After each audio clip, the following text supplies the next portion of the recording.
Have you back. Yeah, thanks, In Jenna. your honor, let us start in the NBA, your favorite sport. We'll talk some Kawhi Leonard. So, guys, Kawhi set the groundwork yesterday for a possible exit from the Clippers, reportedly declining his $36 million option for next season, making him an unrestricted free agent. Now, the expectation is he'll stay with the Clippers, negotiate a new deal, but it was reported he will be listening to other teams. Chris Haynes had this on the Kawhi situation. It would not be out of the question for Leonard to envision a brighter basketball playing future elsewhere. But LA is his home. He will be rehabbing all season, and he can make more money from the Clippers than anybody else next summer. The decision seems clear, but no one in the NBA is more opaque than Kawhi Leonard. All right, Nick, plain and simple, what do you think Kawhi does? Well, we are all guessing when it comes to Kawhi, and Chris Haynes alluded to that. Always. But if I were a Clippers fan this morning, I would be thinking two things. The first of which is, why, God, did you make me a Clippers fan? What did I do in a previous life to deserve this fate? But the second thing I would be thinking is... Throw that in there. I'm a little annoyed. I'm just a little annoyed with the ongoing Kawhi Leonard saga. So Bobby Marks wrote it all up before the offseason began. The best thing for him financially, which also was the best thing for the Clippers, would have been for Kawhi to opt in and immediately extend for a 4-year deal. It would have essentially been 5 years, $217 million. He didn't do that. The worst thing for him to do financially would be to opt out and then sign a 4-year deal. 4 years, 176. He would essentially be leaving $42 million guaranteed on the table. So all that leaves now, and what is the most likely option if he stays, is he signs a 1+1, a 2-year deal that's really a 1-year deal for $40 million a year, and then goes through this whole process again next year when, by the way, he likely won't even play this season. And so I think he probably stays with the Clippers, and I think he probably doesn't play at all this year. And I think the Clippers are going to look at this and say, so we will have had Kawhi Leonard for 3 years at max money, traded all of our future flexibility to get the guy he wanted in Paul George, and Kawhi Leonard has been on the court for 2 first-round playoff victories, and that's it.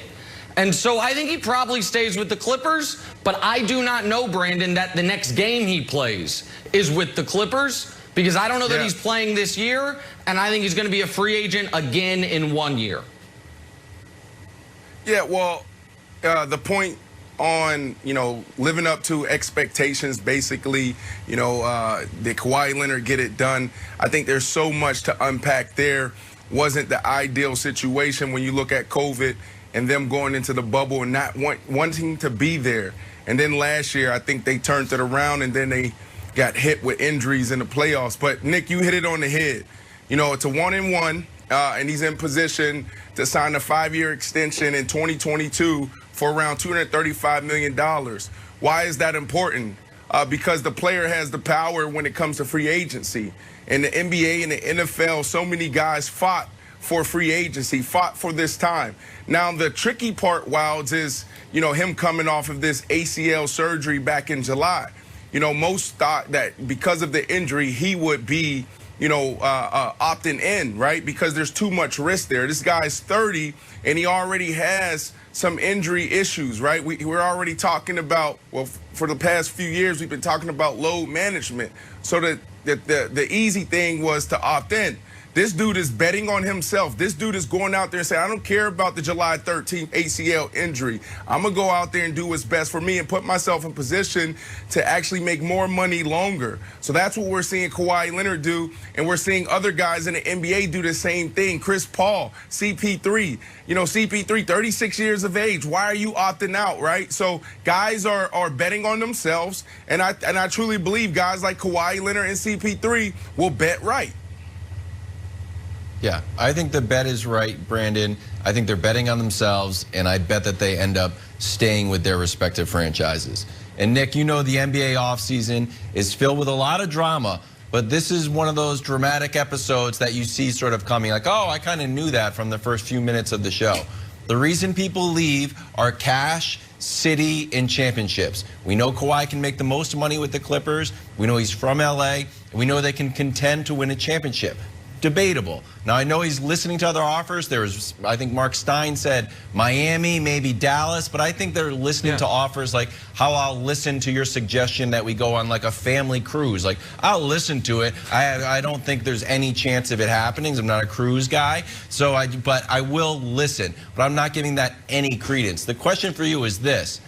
Do you think, when we talk about cash, city, or championships, that Kawhi has a legit shot at winning a championship? Because I feel like the optimism in the building is very different than the optimism outside of the building. I feel like Ballmer and Kawhi think they can get it done, and I don't know if anyone else does. Do you?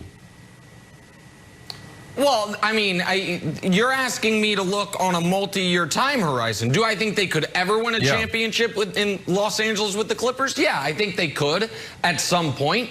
But I think next year is already scratched out. And then Kawhi's 31 with the injury history. Brandon, you're talking about Chris Paul opting out of the $44 million. He's going to sign an extension or sign a deal, either an extension or somewhere, immediately this summer. You're right that if Kawhi were to sign, the most money he can make is the 1+1 opt out and then 5 years, $230-some million. I am not as confident as you are that will be there for him. I think the Clippers are, let me call it, I mean, 5 years. So we're talking about 5 years plus this year that's coming up. So 6 years. You're talking about paying 36. Kawhi Leonard in his age 36 season, $50 million.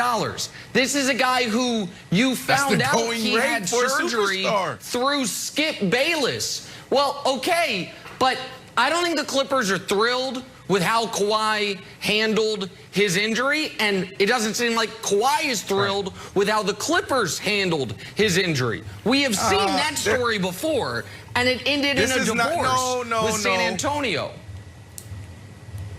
No, this is not the Spurs saga. This is not the same deal. Look, yeah, there were some gripes that came out of there in the playoffs, but then they answered that, and everything is fine now. It's not that serious. But here's the deal. LeBron James is how old, Nick? 36, 37 years of age? 36. Will you pay LeBron James 36. 45, 50? Yeah, how much are you willing to pay LeBron James right now? Right? Like, we know them two going head-to-head is a great matchup. This dude...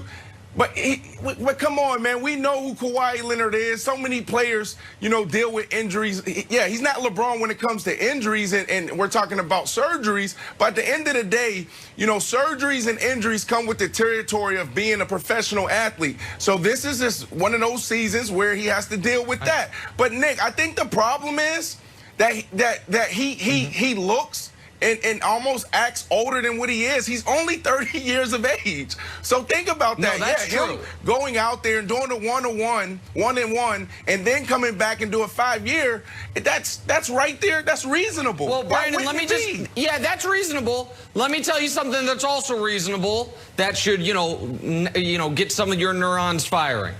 He signs the 1-on-1, doesn't play this year, next year opts out of it, says, hey, guys, I'd like that 5 years, $235 million. And that same summer, after another tragic postseason, James Harden says, you know what? This Nets thing's not as fun as I thought.